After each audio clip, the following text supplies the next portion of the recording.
虽然65个会议上中辈免缴健保费今年7月就要正式实施，不过议员陈坤和仍然对2019年到2022年18摆质询争取的记录，强烈质疑市长拢无接受，乃是伫112年总预算审完却雄雄通过，认为甲选举也是挂钩，要求讲话凭良心，为什么无要较早做来照顾时代？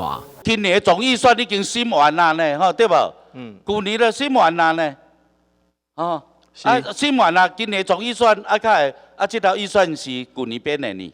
都以去年的健保及福利金来匀支啊。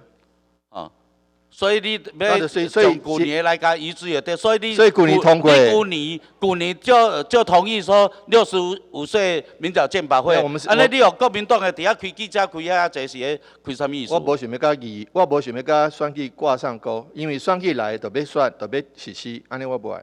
没有挂上钩啦，接下去做国会大选啦。国会如果每年这样2、3年都有选举，我就不要做了。只是因为去年是我自己要选举，我是当事人，所以我不想跟我自己的选举挂上钩。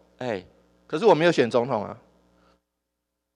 安尼总预算的时阵，总预算的时阵，进行的时阵，那你无要挂钩的时阵，你还开记者会，加了1000块钱，加了1500块钱。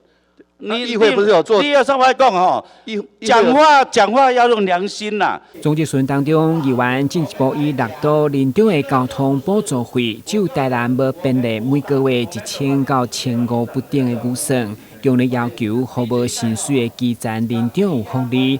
对此，民政局回应，市府为了感谢林长的辛劳，今年初林长工作慰问金已经对每一档5000提高到6000，其他也有跨区建设、健保甲报纸等补助。